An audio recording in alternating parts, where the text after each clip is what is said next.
Welcome to Most Love Wrestling, the place where wrestling is most loved. What an episode. Non-stop fireworks. And it was only a few months ago where SmackDown was a joke. Now, if you miss it, you feel like harming someone, and that's due to them delivering each and every week in a similar fashion to which I deliver these MVPs. But before I do so, put a like on this video, subscribe to my bullshit, and hit the notification bell. It helps with the algorithm. So if you like what I'm doing and believe that the world deserves to bear witness, then this is how you can make it happen. So as per usual, let's start with the matches. Chelsea Green absolutely dominates the field to advance in the United States Championship Tournament. LA Knight gives Santos Escobar some blunt force trauma to retain his United States Championship. Due to a Nia Jax interference, Bayley and Naomi defeat the tag team of Tiffany Stratton and Candice LeRae via disqualification, and Montez Ford picks up a singles victory over Tommaso Ciampa. Jade Cargill was brutally attacked during Bianca Belair's United States Championship triple threat match. At the moment, it's unknown as to who was her attacker. When she's been lifted into the ambulance, Nick Aldis, Naomi and Bayley are present, and they don't know who's responsible either. Bianca, after telling Bayley to stay out of her business, goes with Jade to the hospital. Nick Aldis is later on seen questioning WWE Women's Champion Nia Jax, who of course denies any involvement in the attack. After Nia forced the DQ in the tag team bout, the three of them continue to beat down Naomi and Bayley, which is when Io Sky joins the fight, and she's on fire and on a roll until she's stopped by Raquel Rodriguez and Liv Morgan, because unfortunately for her, she don't have eyes in the back of her head. Finally, out comes the undashing Rhea Bloody Ripley, kendo stick in hand, to level the playing field, and she wails on Raquel and Candice, and they all decide that discretion is the best part of valor and head for the hills. The rivalry between LA Knight and Shinsuke Nakamura is heating up rapidly. Shinsuke does what he does, lets off one of his fire animated promos, you know, the ones that come with the subtitles? Yeah, those ones. He says that LA Knight is insecure, that he's scared, and he begs the fans to chant his name because of these fears and because of these insecurities. He says that Knight is right to have these fears and insecurities because his end is near. He appears at the top of the entrance during LA Knight's title defense, and as soon as LA puts Santos Escobar away, and I literally mean as soon, Shinsuke launches another attack on LA Knight, slamming his shoulder into the ring post multiple times and delivering a Kinshasa to the back of his neck. Johnny Gargano was trying to reason with the Motor City Machine Gun, trying to get him and Tommaso Ciampa a regular 2-on-2 championship match. Also trying to save a little face for Tommaso, but the Machine Guns, they ain't going for it, and they are not yet willing to give DIY a shot because they want to be defending champions, and Tommaso Ciampa stopped them from doing that last week. So the way they see it, the Street Profits are still next in line, and they won't be defending against anybody else until they give them another shot. Clearly the Street Profits like what they're hearing and also agree with it. They say that Tommaso is bad news, and they also insinuate that Johnny Gargano is somehow a snake hidden in the grass. At this point,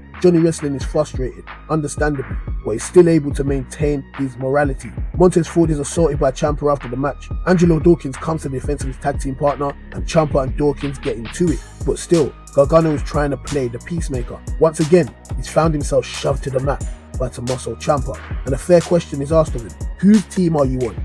Is it me or them? Cody Rhodes and Kevin Owens have their face-off. Well, kind of.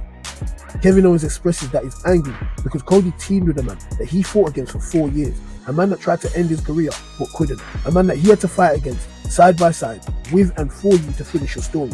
But Cody doesn't buy it. He retorts that Kevin Owens always wants to be a perpetual victim, and he's always self-sabotaging. He says Kevin's so obsessed with trying to be the face of the company that he doesn't appreciate his own success. In our match, you didn't pull the trigger, and that's why you're not champion today. But when you did pull the trigger, it was on the wrong guy.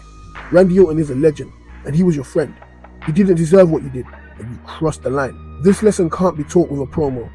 It can only be taught when we beating it into you. Of course, KO is unwilling to fight Cody Rhodes tonight, but he will fight him, and when he does, it will be on his own terms. And he says, this time, I will pull the trigger, because I loved Randy, but I hate you. Cody Rhodes gets the last word. He says, you don't hate me, you hate yourself, and I'm glad that we have an understanding, because you're to know that when we fight, there is no line that I am not willing to cross. Cody makes his way to the back, and Carmelo Hayes throws some shade, and when confronted, says that KO was only telling the truth. Cody Rhodes doesn't like what he's hearing, so it turns into a slight altercation, which doesn't escalate too far because Nick Aldis is there to intervene, and Cody feels that SmackDown need to re-evaluate their first round pick of Melo. Solo Sikoa and his new bloodline hit the ring to let the OG bloodline know that he has them at checkmate. So when they get to the arena, it's time for them to surrender to him, and most importantly, acknowledge him as their tribal chief. When they arrive at the arena, they're all in agreement that they're not surrendering nor acknowledging Solo, but the only problem is they still are a man down, and they have no plan on how to beat Solo or gain a fifth man. At the end of the night, the new bloodline hit the ring again. Before they utter a word, the OGs follow. Solo repropositions Roman Reigns. I don't want to fight you. I love you. I love all four of you. If you join my bloodline, we can run this company for decades. Surrender now, because if you don't, you will die where you stand. Which is when we got the return of Paul Heyman. He made his return to the WWE, and he doesn't think it's appropriate that War Game is to be contested 4v5. He thinks it's only right that it's contested 5v5.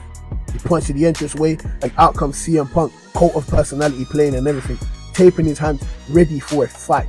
They wrap up the new bloodline. They even give a stereo spear in GTS. Punk will be the fifth man for the OG bloodline in War Games at Survivor Series. But Roman and CM Punk are already having a standoff of the Alphas. So next week, we got Cody Rhodes versus Carmelo Hayes, 1-on-1, and another United States Championship Tournament triple threat, but Jade Cargill has not been cleared to compete. However, a suitable replacement will be found. My thoughts on the show: can we just take a moment to celebrate Chelsea Green advancing in the tournament and for gaining a second victory over the EST in singles competition? I think she's ready for the Hall of Fame already. Now as for Jade Cargill, I think that Jade may be sitting War Games out, and my guess is that Bayley would come in. Plus, they don't want her to lose in the United States Championship Tournament, so this writes her off. Let's be honest, she's the most protected woman in the WWE. Not even Rhea or Bianca get this level of protection, and that's not a complaint, by the way. That's just an observation, and of course, that's me assuming that her injury is not legit. However, who will be a replacement? Now I'm thinking it's either Raquel Rodriguez or Lash Legend. Now is it just me, or did the rest of you lot want more out of Bayley and Io being in the same ring together? They practically had a face-to-face, the first face-to-face they've had since WrestleMania, but we got nothing. But I guess they're just saving that for later. And for the record, Tiffany Stratton is the GOAT. Just thought I'd let you guys know. And I don't want to hear any dumb fuck say that LA Knight is just a promo and a charisma machine and can't wrestle. There is more to professional wrestling than busting out a 450 splash. The sooner you realize that, the better. This BFT was sublime. We said we need more opponent for LA Knight's United States title, and we got it. Only problem is I wanted one that felt like he could threaten the reign. Shinsuke always loses, which is sad, but it's true. I said it before, and I'm gonna keep saying it. Bring American Made to SmackDown and let them challenge for the LA Knight's United States Championship. But let me not rain on Shinsuke Nakamura's parade. He's always in good rivalries. Even his rivalry with Baron Corbin over the crown, that was a good rivalry. And even though there's only been 2 segments, this rivalry with LA Knight is on brand. So I'm glad to have the man back. And I can see where they're going with this. DIY are gonna turn heel, and that's cool, I guess. But don't you think it would be fire if we could get a Black Heart to Muscle Ciampa on SmackDown in singles competition? Only problem is he'd run into people like Cody Rhodes, and I feel like the Black Heart is not going to work properly if we can't get any type of championship gold on him. So the next best thing to me, another avenue that we haven't explored, a heel DIY tag team. Let them get tag team gold as heels and save the Black Heart of NXT, which would now be the Black Heart of SmackDown, or the Black Heart of WWE, whichever one he gets dubbed. Save it for a time where you can put championship gold in him, whether it's United States title or the WWE Championship. Certified segment and promo by both Cody Rhodes and Kevin Owens. For me, this has already replaced Drew McIntyre and CM Punk as my favourite rivalry. Of course, Punk and Drew are untouchable, that's rivalry of the year, but it's over with now, and I want to see lines get crossed. I want to see hellfire and brimstone. I want to see scorched earth. I want no morality and all carnage. And when this happens, ladies and gentlemen, it's important that you know that Kevin Owens is only doing his job. And I'm not gonna lie, I think it's been the most acceptable rivalry for him to drop a title in so far out of the ones he's had. The rest of them, they feel like filler.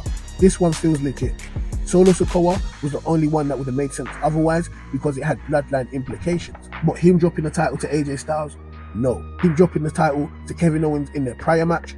Hell no. But right now, where it's made personal and Kevin Owens is unhinged and out of control, if you get this man on the strap, I'm not going to argue with you. So for me, outside of Dwayne and Roman Reigns, this is the man that is viable to dethrone the great Cody Rhodes. Also, shout out to Melo for getting spotlight out of all of this. Paul Heyman is back. Seth Rollins doesn't have to die because he's not teaming with Roman Reigns. Never again in my life will I team with Roman Reigns. Everything is looking positive. Everything is good in the hood. And this storyline continues to run as being the best thing in pro wrestling, especially now that you got CM Punk involved. Now, is CM Punk going to be Paul Heyman's best friend, or is he going to be Roman's wise? I guess we'll have to wait and see. But is it just me, or does Paul Heyman look like he's dressed like a member of Solo's bloodline? And one thing we know about Paul is he is very deliberate. So I don't think this Easter egg is somehow coincidental. He's either hinting at a betrayal, or he's tricking us into thinking that he's hinting at a betrayal. But I don't think it was an accident. Let's be honest, CM Punk is a much better choice than Seth Rollins. Seth Rollins and Roman Reigns' history is where it needs to be. And I'm glad that they're not going to ruin it out of necessity. We need Roman versus Seth on a big stage very, very soon. Now let's get to them MVPs. In 5th place, the New Bloodline. They let us get prepared for something big to happen, and they let us know right at the top of the show. Because come on, we knew Roman Reigns weren't surrendering for shit. He would never acknowledge Solo Sikoa, or anyone else for that matter. So it was clear that we was getting the 5th member today. But Solo and the New Bloodline, they played their part, and they continue to make this storyline thrive. In 4th place, I'm going with Kevin Owens. Anytime you see a man show up with a sleeveless top with a tuxedo pattern on it, make sure you give that man the correct amount of credit. And the promo between him and Cody Rhodes was the best promo on this show. Probably the best promo in recent memory.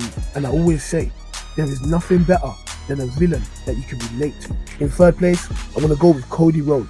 Him and KO's promo was fire, as I just said for KO. And it's always a good thing when you see Cody Rhodes not acting like he's running for president.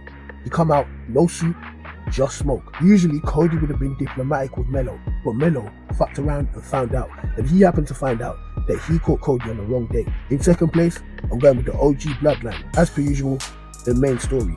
Alongside the New Bloodline, they've done a brilliant job of carrying this thing. They was unwilling to surrender to Solo, nor acknowledge him despite the odds, and was ready and willing to perish where they stood. Having conviction, that gets you a long way with me. And this story is so good that it's now even getting cameos from other storylines, like CM Punk and Paul Heyman. Not much to say really, just loving this work. Which brings me to the MVPs, Paul Heyman and CM Punk.